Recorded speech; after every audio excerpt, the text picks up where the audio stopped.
Thank you, Mark, and welcome everyone. Thank you so much for taking time out of your busy day to come here. We're delighted to see so many. As our announcement indicated, we are here to celebrate something, which is the successful resolution of the SEC's case that was about a 6-year ordeal for Timbervest. And we at NCLA have been learning a lot about administrative proceedings, administrative law judges, how those proceedings differ from Article III courts and proceedings, and those are amongst the issues that we will discuss today. Joel Shapiro, who is a principal of the former company, Timbervest, will be our principal speaker for the next half hour or so, and to tell us about the ordeal, what he went through.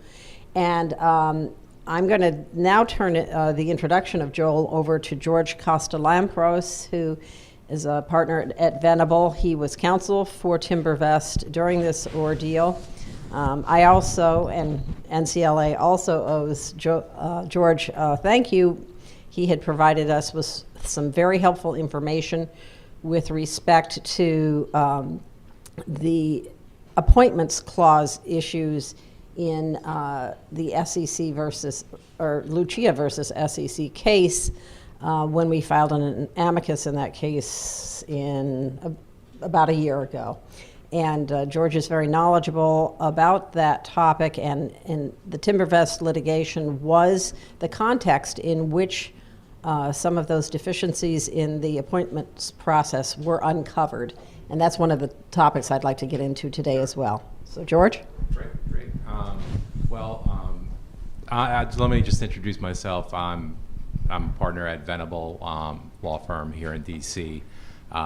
When I first got associated with Joel, my colleague and myself, Nancy Grunberg, who's sitting in the front seat here, we were at McKenna, Long and Aldridge and got on the case when I think it was post-well submission at that point in time. And Joe will tell you about this, but the ordeal was actually longer than 6 years. It actually started in 2009, right? And Joel, if you could just give a little bit of history on how this whole sort of process started with Timbervest back in 2009. They came in 2009 on a regular examination. We were in the timberland business, which was very new to them. We were the first person within that timberland investment space that they came in to do an exam on. They could not understand anything in the business to start with. So their whole thing was valuations. How do you value timberland? How do you do this? How do you value land? How do you value the timber?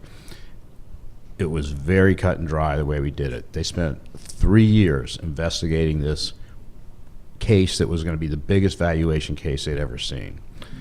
After 3 years, 3.5 years, PricewaterhouseCoopers told them, you're wrong. These guys are doing it the best in the business. So that was almost a complete waste of 3.5 years. At that point, they decided we had showed them about 1 or 2 transactions that had happened at that point. It was 6 or 7 years earlier. And we said, look, we had approval, blah, blah, blah. And they said, well, no, you didn't. Where's it in writing? Well, we were a small company at the time. We didn't have approval in writing or couldn't find the approval in writing, but they went to our third-party fiduciary, and the fiduciary said, absolutely, we approved this transaction. We approved the commissions that were along with it. We thought that was it. Next thing we know, they started everything from going through our personal checking accounts to you name it. It was just a complete full investigation of everything we've ever done. They asked for our children's bank accounts. And it was almost an intimidation. They started deposing us over things that literally didn't make any sense. It was almost made up. Then we sat and waited for, this is right when Gabelli was going on, so I think that was 2013. And Gabelli came down, they said, you guys are way out of the statute of limitations. It's over. But it wasn't over. Within another few months, we got a Wells notice, or we had gotten the Wells notice before Gabelli.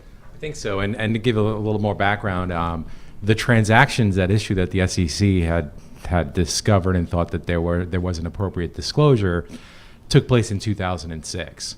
So, fast forward now, this is now 2013, and the SEC is looking at these transactions and mindful there were two of them, and the SEC's point was that they didn't see the appropriate disclosures.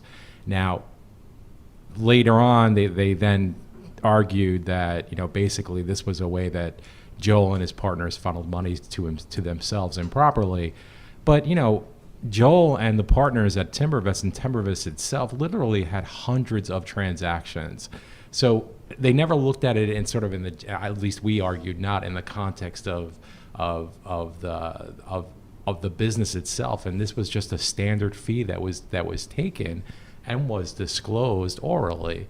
Ultimately, what happened is the staff didn't buy the arguments on Gabelli. We believe that Gabelli didn't go as far, right? Gabelli, if you all know, sort of deals with the discovery rule and penalties and all that, and said, look, 5 years, SOL applies as to penalties, but it didn't go farther in discussing disgorgement and basically a preliminary or a permanent injunction. But our argument was, look, if the Supreme Court was going to hear that, it's going to find that the SOL applies. Fast forward, what was it, about a year ago, and Kokesh, the Supreme Court came back and said, look, disgorgement is subject to the SOL. So when it got to the well stage, we then were faced with the SEC coming back and what we believed was overcharging the case and basically trying to put Joel and his partners out of business by seeking bars and suspensions, which we argued based on what's a case in the D.C. Circuit called Johnson v. SEC, that bars and suspensions are a penalty and thus subject to the 5-year statute of limitations.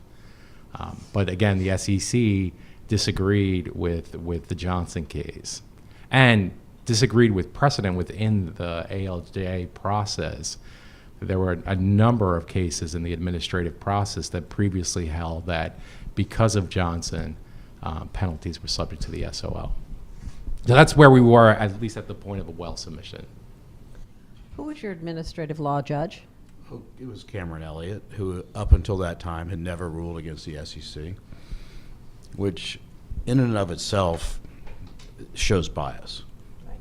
And we actually, after the trial was over, we filed, I forgot whatever complaint, and the Inspector General of the SEC did an investigation and actually asked Cameron Elliott to sign an affidavit saying he was unbiased. He refused. This is today, and I mean, this is just a couple of years ago in the United States of America. If you don't have an independent judge, it's game over for you. I mean, that was the most shocking of all the things that were going on.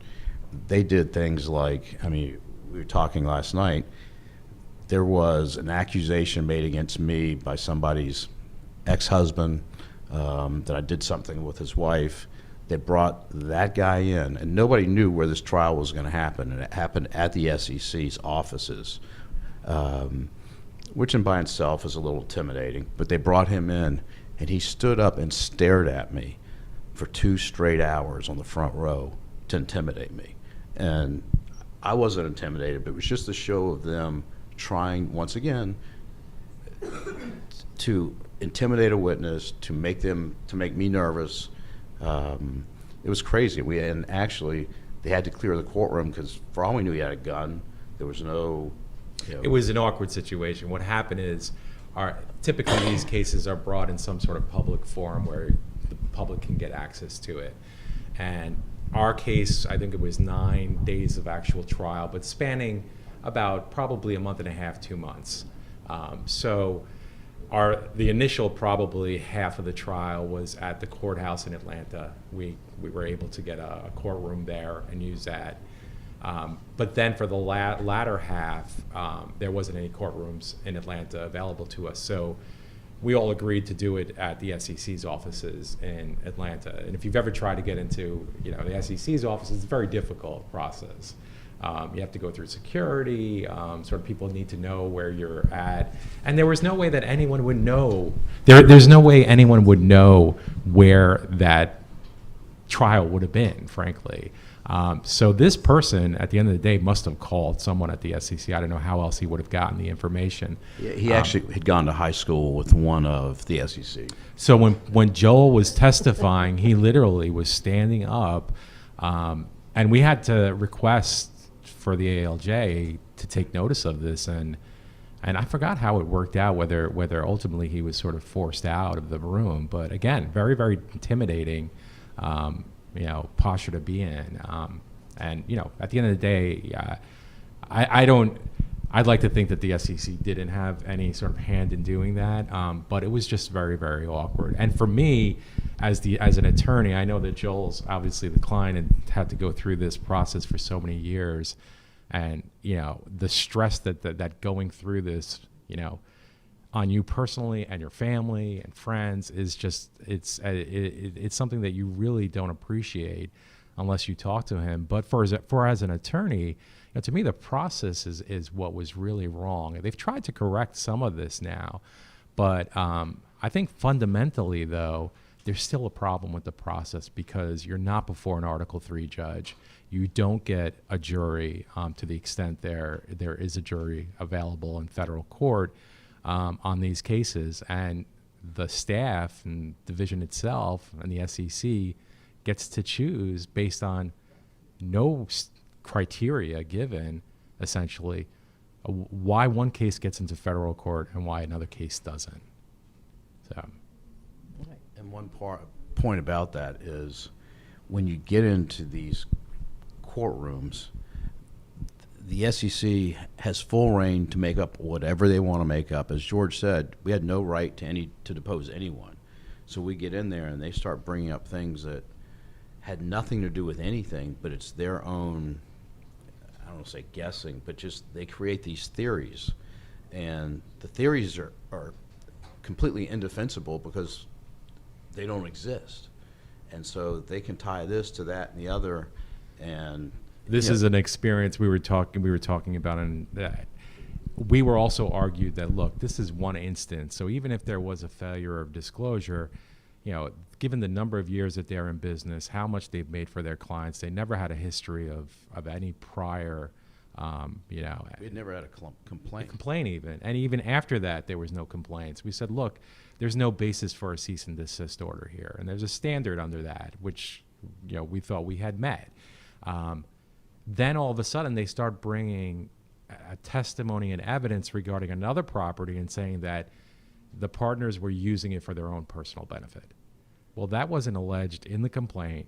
We had no information on it, and we had nothing to prepare. We're preparing literally, trying on the go to defend against that. And frankly, the ALJ didn't allow us to put in the evidence to say, look, this property ended up gaining value because of their work. Not only that, it was actually in our strategy, in our mandate from the client, in writing, telling us to do this.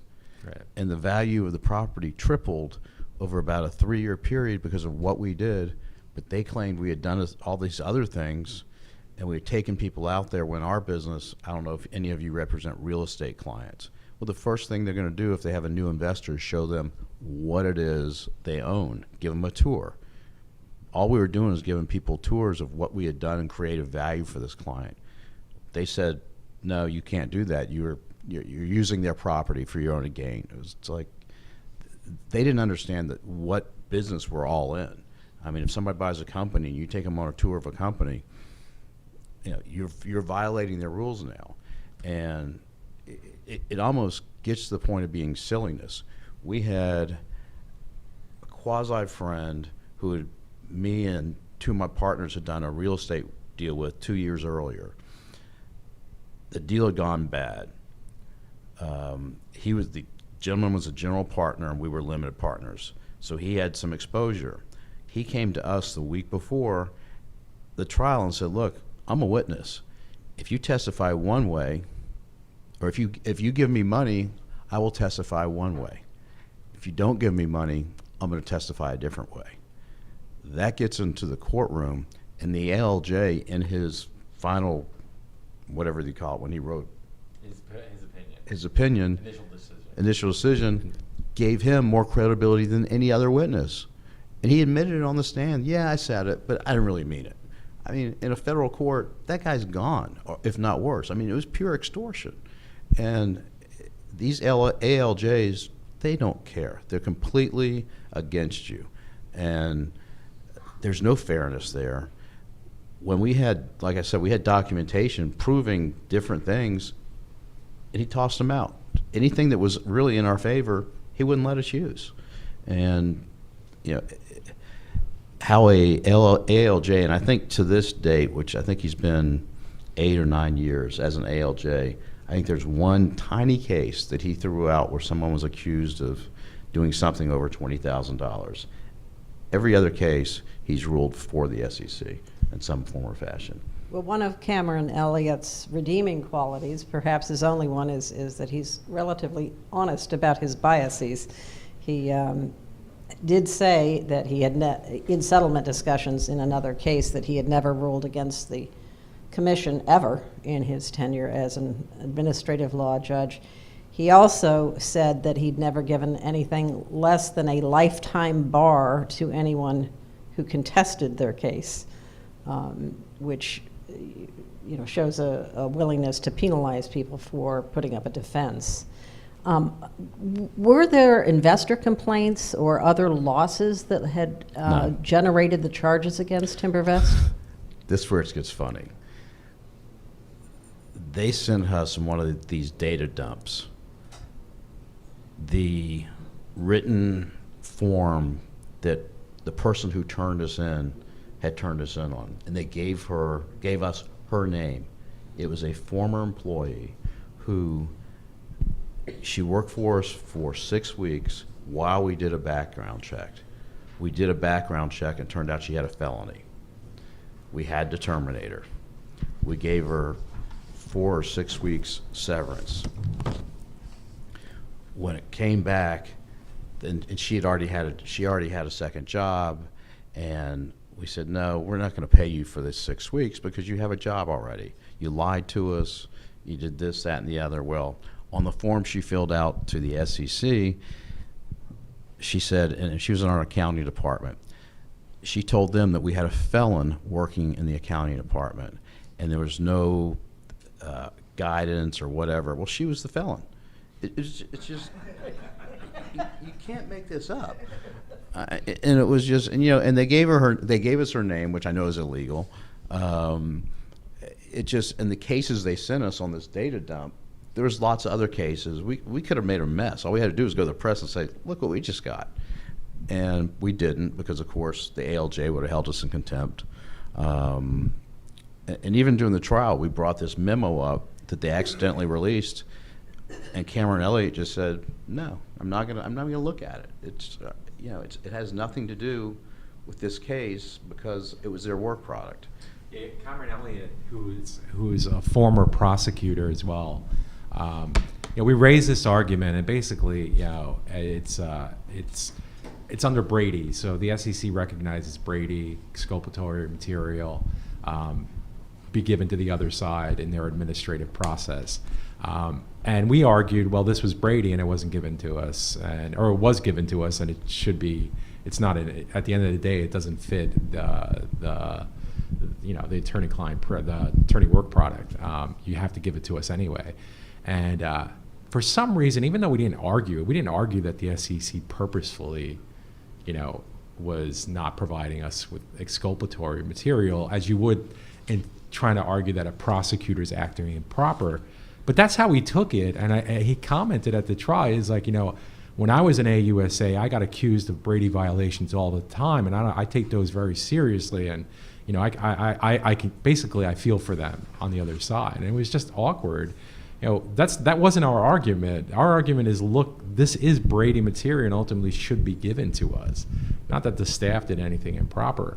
And ultimately, he disagreed with us completely. And that's the issue when you get to the heart of it. You'd much rather have someone who, at least as an Article III judge, has been appointed and, confirmed by the Senate ultimately, or a jury, to decide that issue, to decide the credibility of what that witness said. And we couldn't use it at trial, even though he obviously saw it, but he just didn't think it was exculpatory, which I think if any of you saw it, you would think it was. It was directly conflicting with what the person said at the trial. And it literally said, I approved and the client approved of these transactions. Yeah, and what's interesting too is that fiduciary conducted his own investigation because he had another client that was invested in Timbervest, and they knew about the SEC issue and doing their own fiduciary, their own duty, their fiduciary obligations, conducted their own investigation to make sure that their current client should be invested, and they continued. They said, look, essentially everything's fine, and let their client be invested in it. We actually we did a new fund with that client. So it's an odd thing to say the SEC is arguing, well, these people were defrauded, but yet they had no problem still being invested. Yeah. And fast forward, one of the pension fund clients that the SEC claimed was defrauded, ultimately didn't bring an action until the ALJ issued their initial decision. And what did they use in their complaint? Was the ALJ initial decision. They literally made it as an exhibit. Well, they had they had no way not to bring that case. They had to bring it because they're fiduciaries. But when we made our way up to the commission itself and arguing the appointment clause argument and saying, look, the ALJ is an inferior officer. What they do is really important. They came back and said, no, they're only mere employees. We said, look, this ALJ decision is published on your website. Unlike any other mere employee, no mere employee can do that at the SEC, and it has repercussions.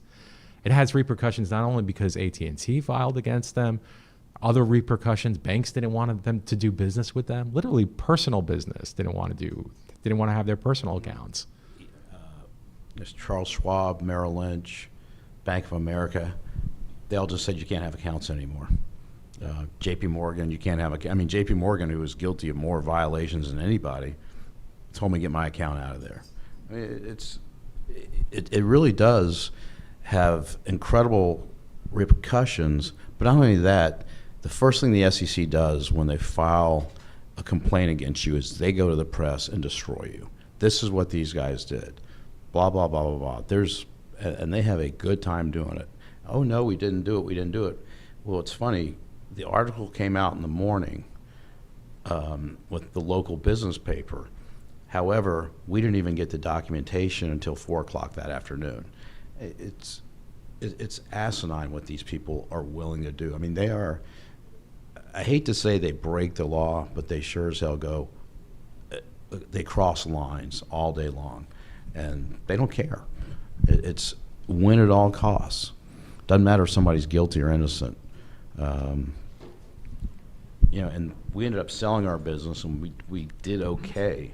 Obviously, there was diminished value, but it's just the things that were done are almost scary. Yeah, and like Joel said, they ended up through this whole ordeal ultimately selling their business, right, at a diminished value. And fast forward, when Lucia finally came down, our case was held basically in abeyance until the Lucia decision came down from the Supreme Court. And at that point, we said, look, this case has all sorts of statute of limitations issues. And finally, we were able to reach a resolution where the SEC agreed to drop the charges and dismiss all allegations against Joel, and his partners dismiss the anti-fraud allegations and the charges against the entity itself, and then ultimately settle for a books and records charge, which is where we argued the case should have been from day one. We think that there's the disclosure issue, and it's interesting because Joel admitted that on stand. He said, look, I think there is a disclosure issue here, but we weren't trying to defraud anybody.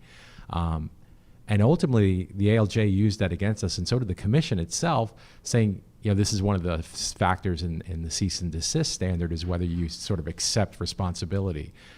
Well, they did. They said, look, we think there was a problem here, but they used the fact that they were contesting the anti-fraud provisions as, saying, look, no, you don't recognize and appreciate that you violated the law. And ultimately, that's what we settled to, and they agreed to. Right. And one other thing Cameron Elliott said in his initial opinion, he said, look, it's been 5 years. I know I can't bar these guys. Right. And he said that clear and simple, which was shocking for him. However, a few weeks later, the Wall Street Journal did a front page article on us saying how unfair it was. And this was the article where they put the federal court system against the ALJs and saw just how unfair the ALJ system was, which made Mary Jo White very angry. So when we got up on our appeal to them, and she said, no, we believe in the statute of limitations don't exist here, you're barred. Yeah, what was interesting is, again, this is why the whole process, I think, can be unfair, is the SEC had a history of its ALJs ruling that Johnson applied to bars and suspensions, so the 5-year statute of limitations applied. And the commission never disagreed with its ALJs. So, but in our case, they did. And in a footnote, nonetheless, they say, look, we disagree with the Johnson case, and our prior ALJ decisions that basically, followed the Johnson opinion was wrong. And it's one of the reasons why we ended up in D.C. Circuit Court as opposed to the 11th Circuit, is we thought that the Johnson case would be very strong for us. Ultimately, we didn't get to argue that. When Lucia came down, the SEC wanted to initially retry our case. And we said, well, hold on a second. We still have arguments to raise before the D.C. Circuit, including the statute of limitations as a preliminary issue before you even get to the Appointments Clause argument. Unfortunately, the D.C. Circuit didn't agree with us. We would have most likely asked for en banc review of that decision, because ultimately we thought that the case would have basically won on the statute of limitations argument. How did the appointments, the factual background of the appointment of Cameron Elliott come up in the Timbervest? Well, it's interesting. It was, I forget which firm had initially raised the argument about the separation of powers issue, which is the PCOB case. I think it was Skadden had raised it, or some other firm had raised it in another case. So we raised that in our case. And then through the process of getting discovery on and information about how they were appointed, because you have to first find that there is an inferior officer before you get to the separation of powers argument. Then it became clear that they weren't appointed properly, which is a much cleaner, I think, constitutional argument. Say, look, if you're an inferior officer, you have to be appointed. You're not. That's a violation. The separation of powers argument, you have to say that it's an inferior officer, but then you have to go through the analysis of what sort of role they're in and whether this is an executive function and all that. And the SEC was making this argument, no, it's not clearly. It fits in this sort of little bucket here, which was, I think, ultimately could be a little bit harder argument. But it's still an argument that's out there to be raised, that there's still a separation of powers argument, making the ALJ forum at the SEC improper. But nevertheless, it came up, and then we raised it. We raised the appointment clause argument at the commission level, but they disagreed with us. And what's interesting is we had raised these arguments to the commission The commission, at that point, they asked for more information. They asked from the Division of Enforcement and us 2 questions. One, is there an appointment clause violation? And number 2, if there is an appointment clause violation, what's the remedy? Well, we file our brief. A couple hours later, the SEC files their brief, but not the staff. It's the director of the Division of Enforcement at that point. It was Andrew Seresny, just his name on it, and he said, basically, there's no appointment clause violation, and we're not answering the second question. Wow. I mean, imagine if you had to do that to a judge and say, you know what, Judge, we're not answering that second question of yours because we don't think there's a violation. That doesn't happen. Indeed. Right. Justice Sotomayor, in a recent Supreme Court decision, said something that I find very surprising, given that she has dissented on most of these critical issues. She said, "It does seem like the deck is stacked against a private citizen who is dragged into these proceedings. They've got an executive agency acting as judge with an executive director who can pick the judges, who can substitute judges, can re-examine what those judges say and change the ruling, and you've got another government agency being the same prosecutor at the same time." Would you just say that fairly describes your experience? Totally. I mean, and you have, there's a bigger macro issue here.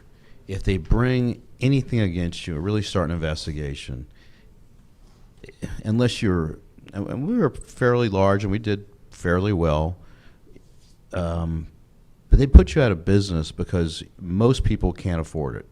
It's a shakedown to start.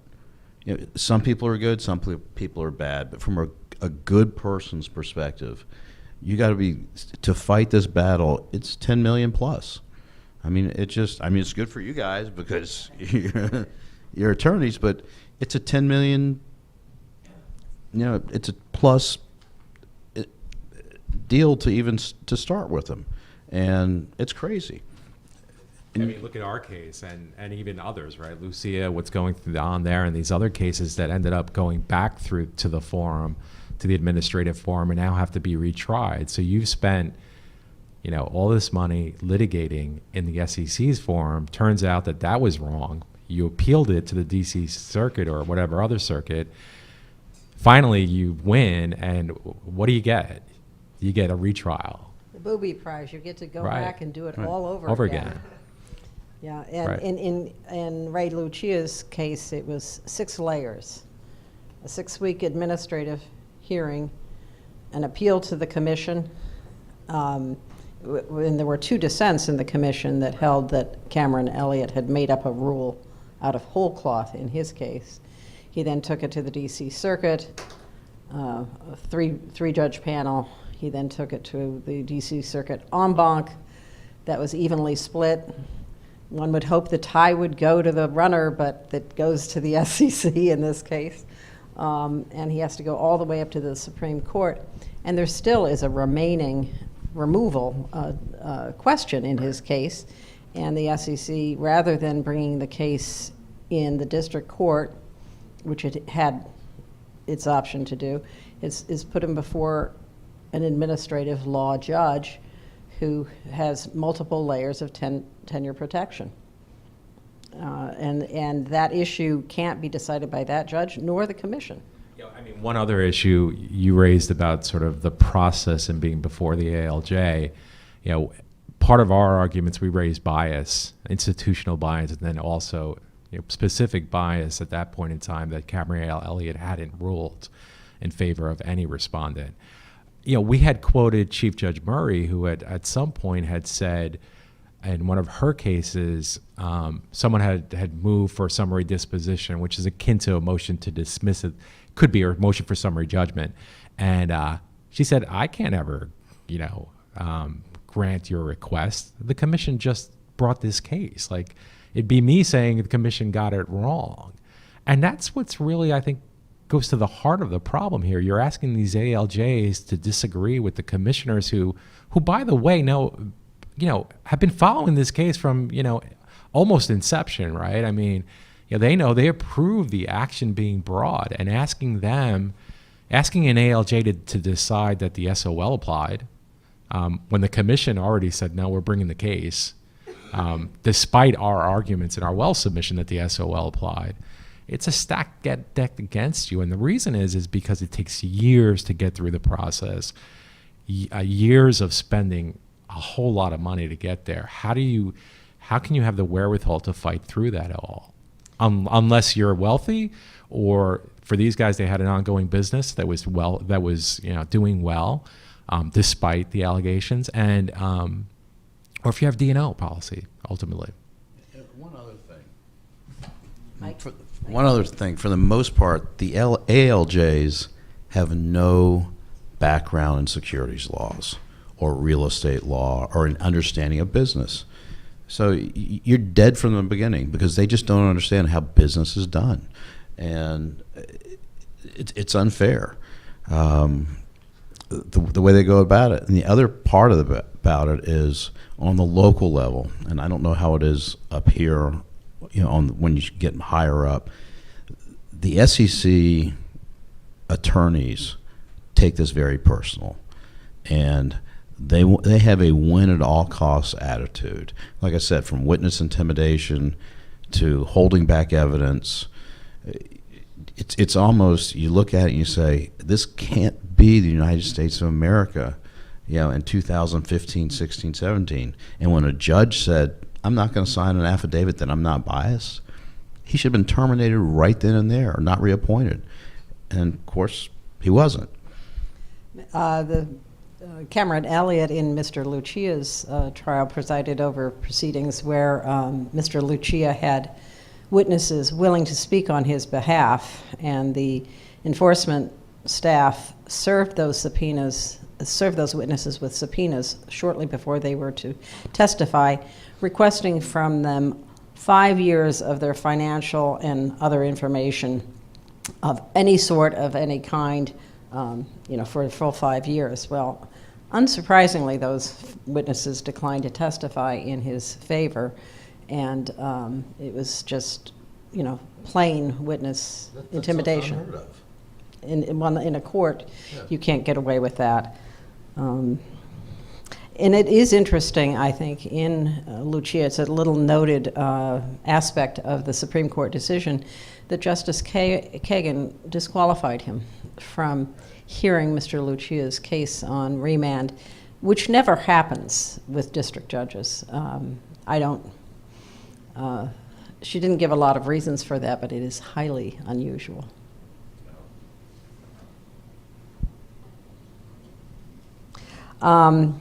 Did anyone here see the broadcast 2 days ago on CNBC of Lee Cooperman?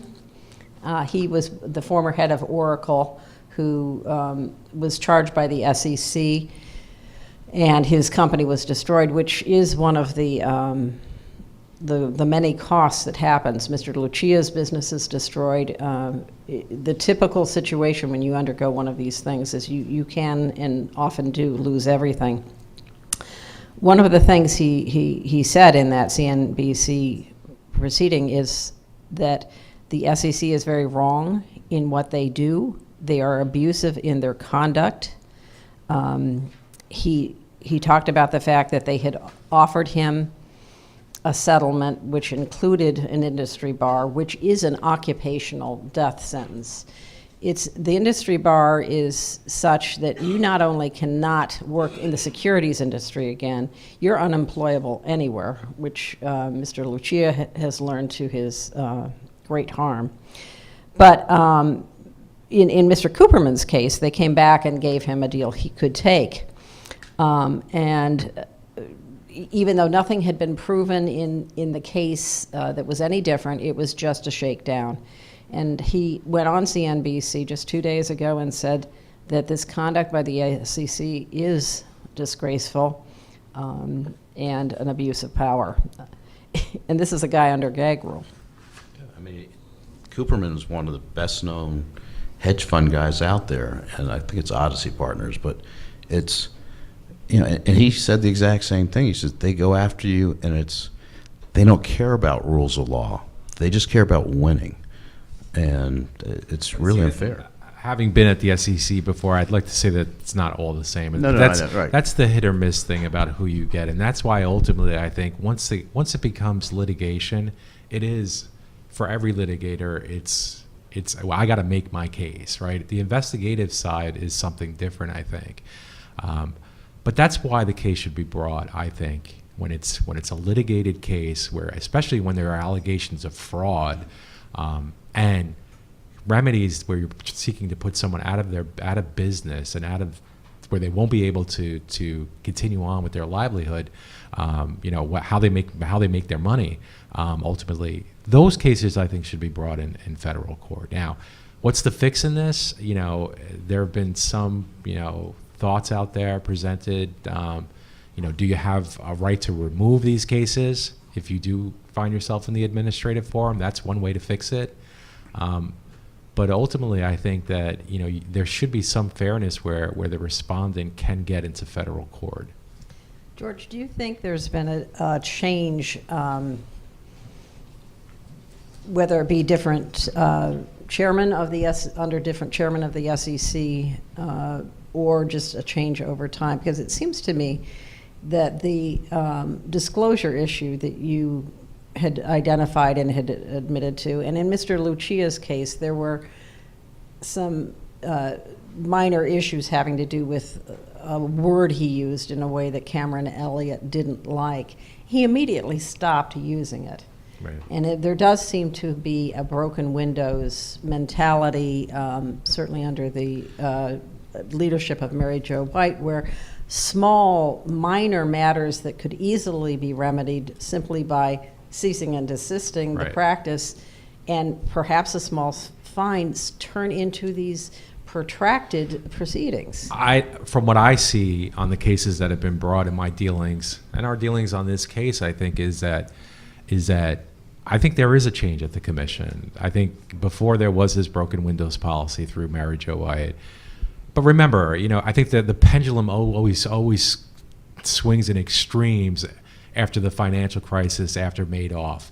And I think now we're seeing it swing back to hopefully something that's measured, much more measured. And I see that in settlements. I've seen cases that are very similar to Timbervest case, where there was a disclosure issue for an investment advisor, and the staff settled these cases, not seeking a bar, not seeking an anti-fraud provision, but a lesser charge that left the business intact to continue on, and some fine, maybe a censure, something. I mean, I've seen cases where they didn't even include a suspension on these things, and that's ultimately where we were like, look, you're overcharging this case. You shouldn't be putting this business that's made money for investors, never had a complaint before. There's testimony about an oral disclosure. You're just overcharging the case ultimately. But I think because of the environment at the time at the commission, there was no pushback. So that's where we were. Well, I'd like to open up the discussion now to questions and answers. I know we have many distinguished securities practitioners in the room, and you can ask a question of anyone up here. Rich? I'm just curious what you think, George, about the outcome of the Lucia case. Did it improve anything? I gather that there was perhaps deficiencies in how ALJs were chosen in the past. Does it improve anything that as a result of the Lucia decision, they have to be appointed by the whole commission? Have there been any new ALJs chosen since the decision came down, and how was the process done? No, there hasn't been. And I mean, what did they do? They basically issued an order saying we effectively appoint them, right? So no one knows sort of what's the black box of what they did to assess whether these people are the right people for the job. So I mean, has Lucia done any sort of changes? I think ultimately Lucia and the arguments against the process itself had led to internal changes through the SEC's rules of practice, which is a good thing. You get depositions now, you get more discovery. But ultimately, I think there's a real problem with the ALJ process, which is not only an SEC issue, it's an APA issue, right? I mean, ultimately, is it fair to have these cases tried before an administrative law judge when in many instances you could be in federal court for the same charges? So that's not quite true. There are serious ramifications from Lucia because the entire theory is boomerang.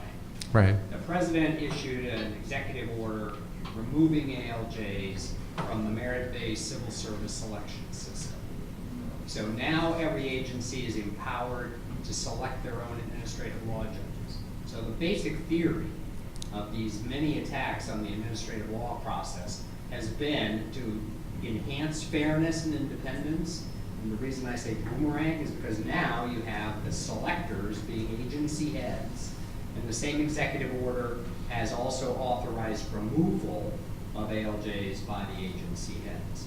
So now ALJs are totally dependent on the heads of their agencies, which is not going to enhance independence. But that's the worst thing they could do. Yeah, that's the process, though. I mean, that was the quandary that we were in, because what's the answer to the question, you want removal, but doesn't that make it less fair, right? The process, where's the independence? Well, I just want to also add factually, we don't know. We do know in the case of SEC, they said they reaffirmed the ratification of the reappointment of these judges, but we don't know much about that process. We don't know if an oath was administered, and the SEC refused to answer a Freedom of Information Act request with respect to how that process worked. John? Mary Jo White, when she was at the Southern District of New York, had a very good reputation. I always thought acted by a criminal back in those days. And is the change in her status, doesn't this sort of highlight the incentive process? Because now I know that the views of her in the securities defense bar are different than I think they were back in the day when she was U.S. attorney. Right. Look, I think I go back to the SEC's mission, right? I mean, George, could you repeat the question for the benefit of, since we don't have mics here in the audience? Sure. It's sort of the views of what's the view of Mary Jo White now is essentially I think is as she had such a great reputation in the Southern District of New York and has it sort of taken a hit given what happened at the SEC and sort of their posture. And do the incentives of the administrative state sort of change someone whose background we know? Right. And so, I mean, my perspective is I have a lot of respect for Mary Jo White. I think she's a tremendous attorney and has done great work. I just think that ultimately what's the SEC's mission, right? I mean, I think it is to foster the securities markets. Part of that is enforcement. But I don't think it's just primarily an enforcement agency. And I think that was the view ultimately. I mean, or I thought that was like the number one issue, right? I think at that time period. But you got to put it in context too, right? I mean, everything that happened with Madoff, the financial crisis, that's what I think, people wanted, someone who's going to be an enforcer there. Don? Well, first of all, thank you. It was very interesting, and it resonates for me. I'm not a securities lawyer, but an environmental lawyer. And we also have some of these problems in other areas.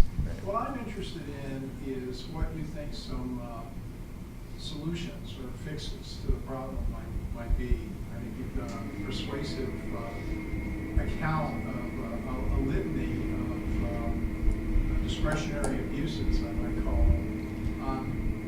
I guess one question is, does a central core of ALJs, as exists in some of the states, is that a potential solution? Just building on Professor Lomer's point about the tie between the ALJs and the particular agency. Some of the states, including California, have essentially an ALJ agency, and then the ALJs they lack the detailed knowledge of the program, but the question is, does it foster greater independence and objectivity?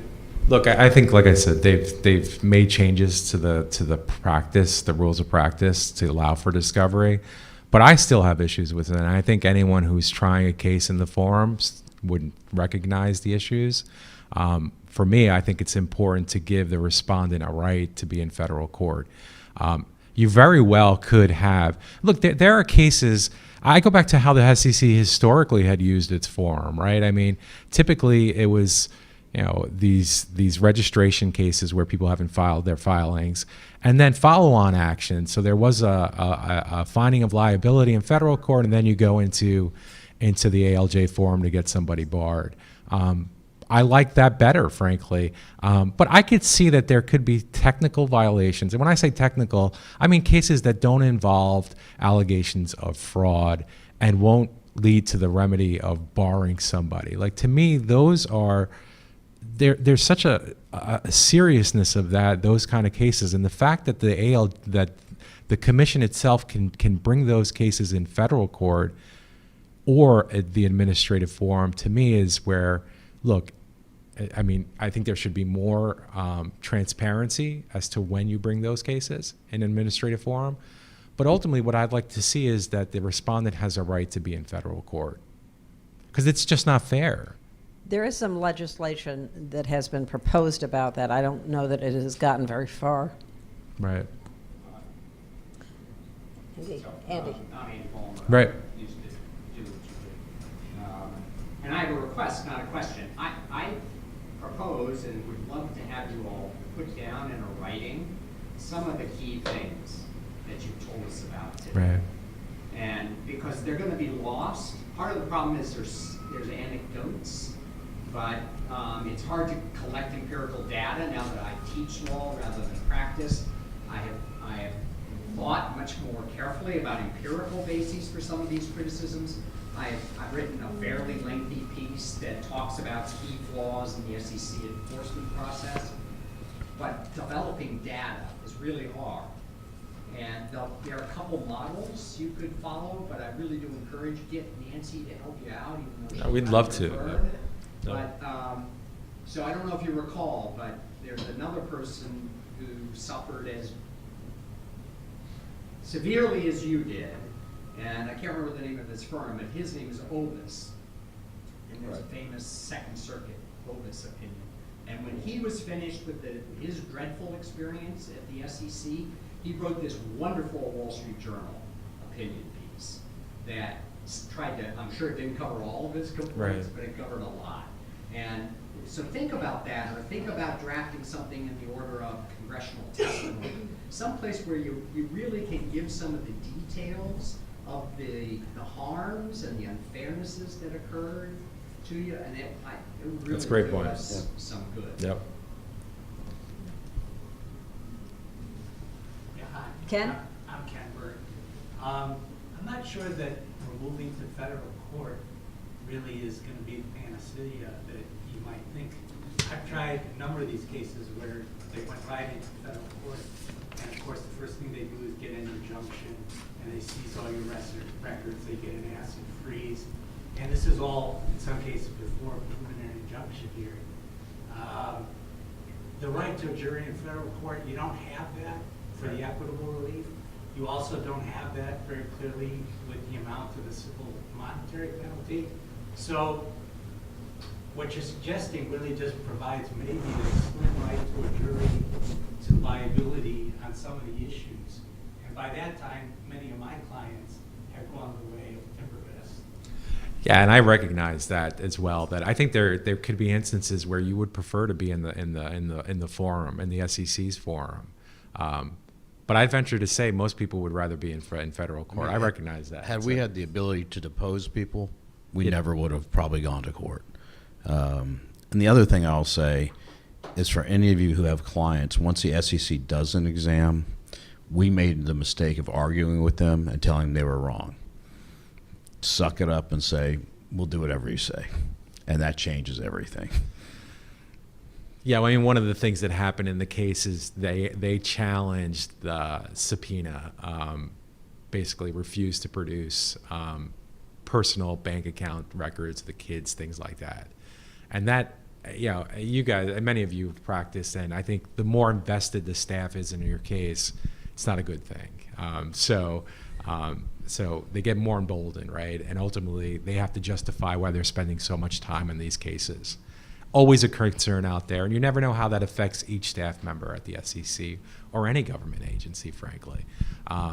But that it's all part of the story. So, Well, I appreciate Joel's pragmatic advice about surrendering your children's financial records as a practical way to get them off your back, but we've certainly heard other stories of people under examination where their employees are asked about their political contributions.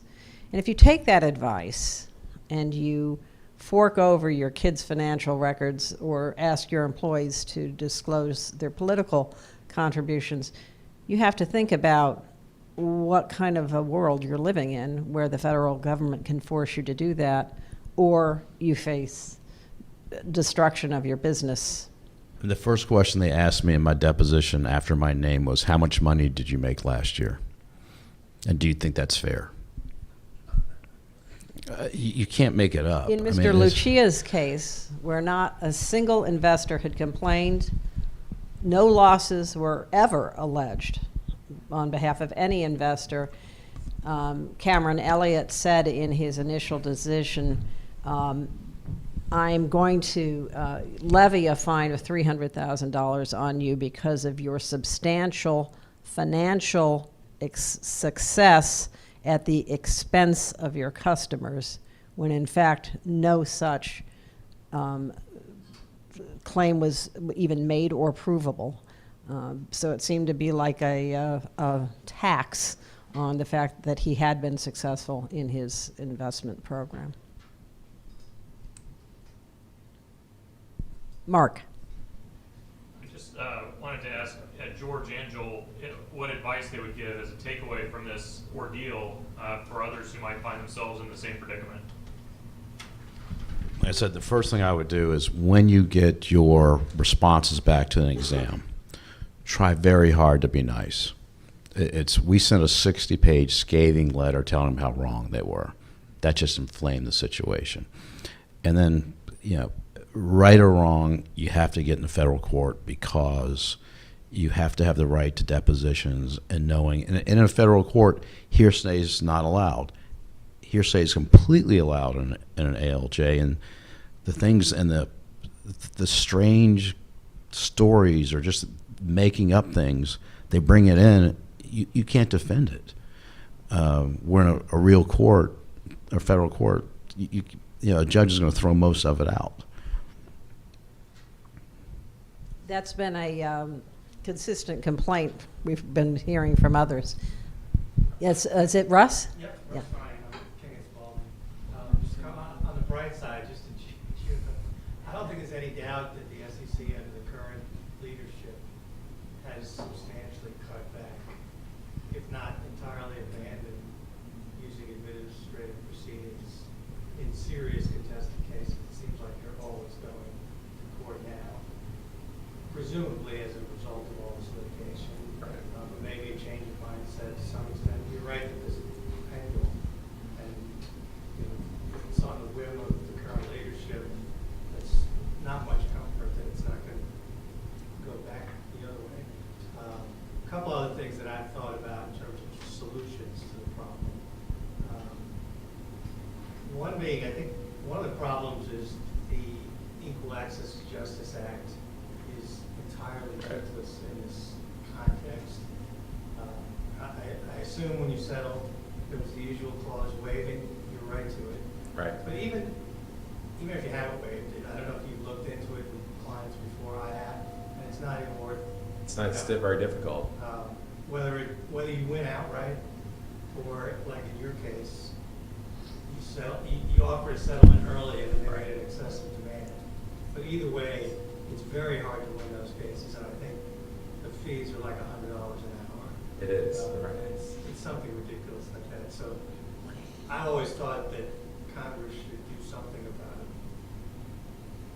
Maybe a whole new statutory scheme. To really put teeth into the notion that if the government overreaches against a private citizen, there ought to be accountability. And Well, if you think about it, gets back we went through an unconstitutional process and it was ruled unconstitutional, they should clearly have liability for that. And we argued it the whole time. So one other thing, and this would apply in federal court or administrative proceeding, but I agree with you, George, when it's a case of fraud and they're seeking punitive sanctions for it, the burden of proof should be at least clear and convincing. It should not be a mere preponderance. Right, that's another issue. I think a serious argument could be made, it should be beyond reasonable doubt. But nobody seems to be arguing it.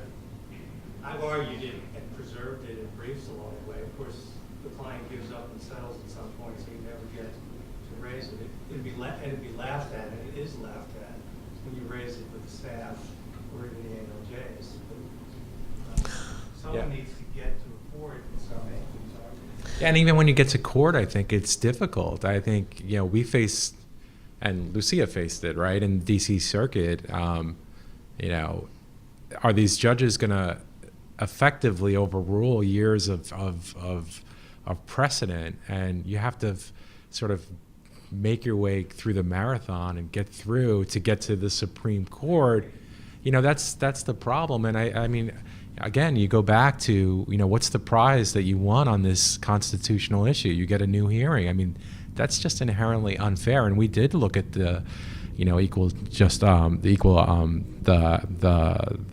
IEAJA Act to see if there was a way that we can get some reimbursement for it, and we just couldn't. I mean, I know Lucia has filed that, and it's going to be interesting to see what the D.C. Circuit does, but ultimately we had to waive that anyway if we wanted to settle. And how could you not, at the end of the day, with what we were offered finally after a lot of arm wringing to get there?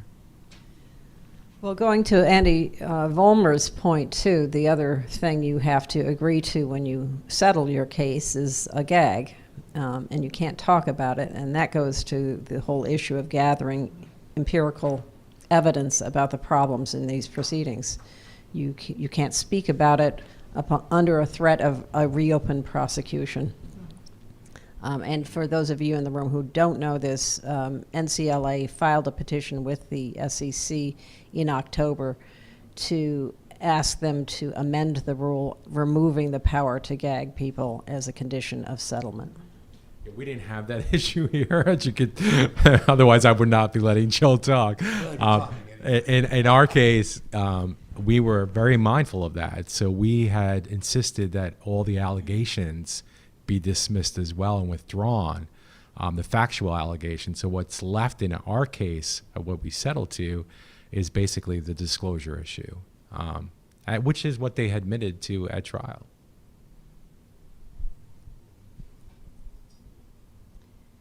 So I think we've reached our time limit. If any of you want to stay around and just confer informally, you're welcome to. But we thank you so much for coming. The questions were terrific. The presentation was terrific. It was good to hear you have a chance to talk about what was I guess a 10-year ordeal. If I can add one other thing, just the thanks to Mark and your organization. Many of our organizations, just like yours, helped us throughout the way, especially when we got finally into federal court. So I know you all probably have taken advantage of it, but it's nice to be able to turn to these people and have them also support us. So.